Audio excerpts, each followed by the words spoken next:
Talamoana Exiles, let's talk about the best new feature added in Path of Exile 3.24 Necropolis League. And it's not the Pinnacle boss reworks, it's not the Uber bosses, the T17 maps, the quality of life additions and fixes, or the Necropolis League mechanic.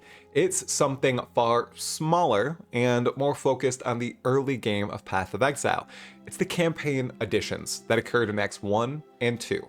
Let's look at them first and then talk about their impact on the game itself. So for those of you who did not notice, there were lots of changes in those first two acts that I noticed while playing through, and I'm not a zoomer or anything, so people who were going fast may have completely missed a lot of this. I'm going to list off a ton of the stuff that I noticed personally, and I'm sure that there were other things in Act 2 that I just missed.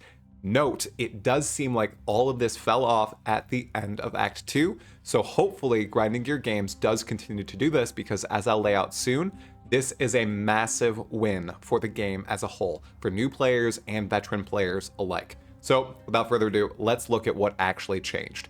One, there was a wild new layout for the coast, there was a Legion monolith in the climb, the Dweller in the Deep is now an Essence mob, there's a hidden flask chest in the upper prison. There are Eater of Worlds minions in the flooded passage. There's a brand new model for the Fawn, and I think new attacks for the Fawn as well. Brutus had new effects too. The ship graveyard boss has new attacks and effects, and when you kill it and walk out, you teleport directly to Fairgraves and you don't need to find your way through the ship graveyard area.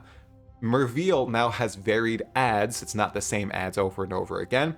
Einhar can immediately spawn in Act 2 right when you emerge from the Merveil fight. There are rituals in the Northern Forest, and there is a single corruption altar in the caverns. Now, that was a long list, and I bet there are more things that I didn't even notice. I couldn't find anything else on Reddit, so people did not point it out. So we're gonna have to go with that list for now.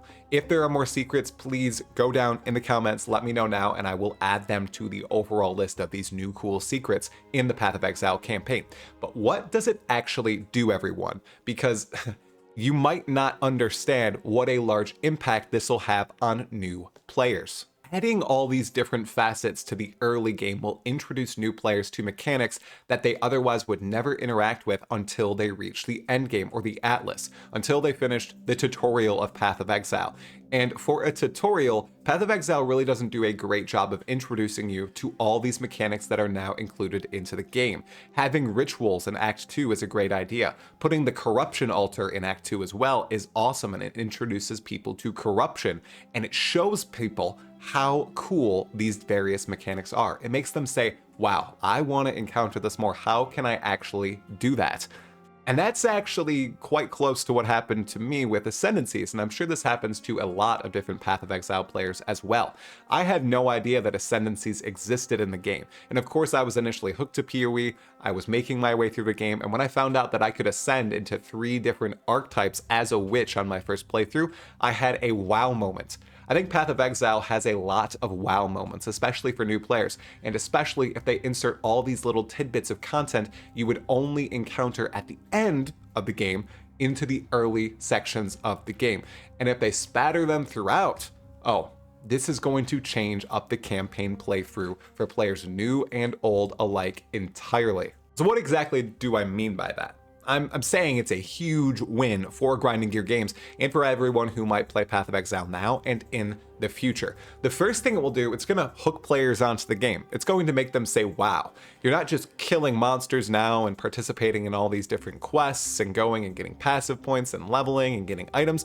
You're finding all these systems that have been added to the game over the decade-plus lifespan of PoE and interacting with them right at the beginning of your play sessions. People will encounter the Legion monolith and hear that awesome Legion music in Act 1, almost 10 minutes into their playthrough. They're going to go fight the Dweller in the Deep, which is now an Essence mob, very quickly. They're going to fight these weird octopus-style creatures that are the Eater of Worlds minions in that flooded passage as well. And they're going to continue seeing more and more new stuff as they're playing and slowly get introduced to it. And any of these mechanics by themselves might have the potential to hook them and say, oh my goodness, I want to encounter this more. This appeals to me. How can I play more with this? And that of course will lead them to where? The Atlas and the end game of Path of Exile. it'll give them a reason to work through the tutorial, the first 10 acts of the game, and interact with those systems again. If they get a little taste early on, and then there are more mechanics that are just sprinkled throughout, they're going to eventually want to get to that huge cornucopia of rewards at the end of the game. And what will this do? This will lead to a larger player base for Path of Exile, and that is phenomenal. So what's the potential here? Because it looks like it's only been done for Act 1 and Act 2 of Path of Exile 1, and I don't think Act 2 had a ton done into it.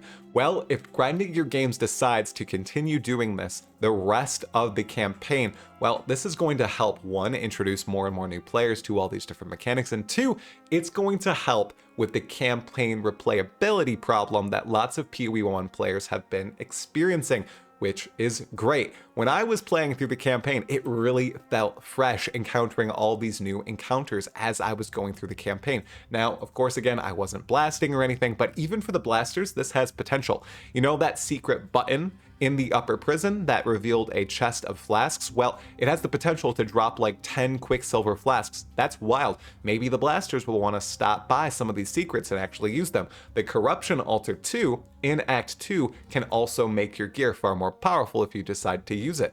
They can add more secrets and little things like this in Acts 3, 4, 5, 6, 7, 8, 9, 10 that will encourage players of all types to interact with them.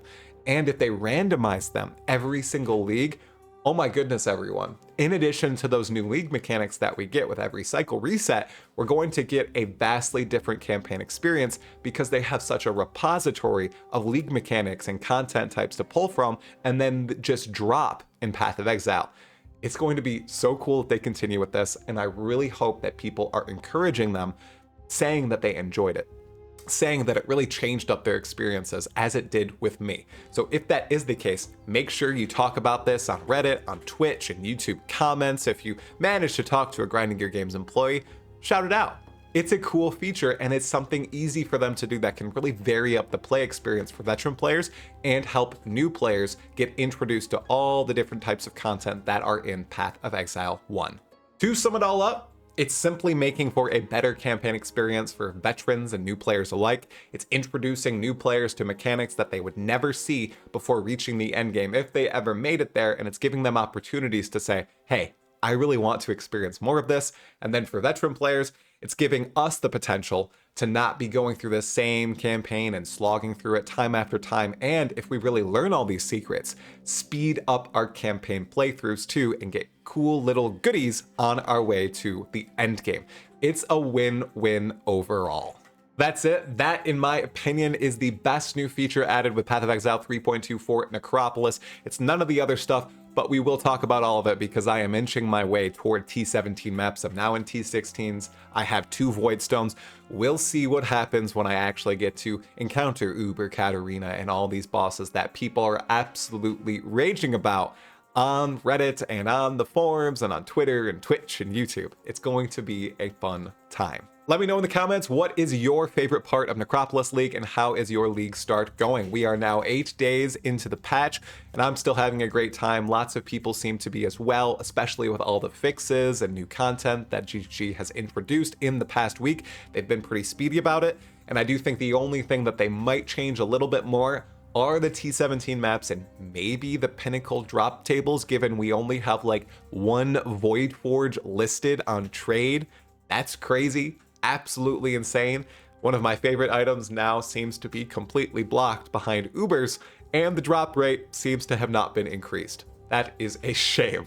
As always, a tremendous shout out to all of my supporters, people on Patreon, YouTube members, Twitch subscribers, everyone. Thanks for watching this video.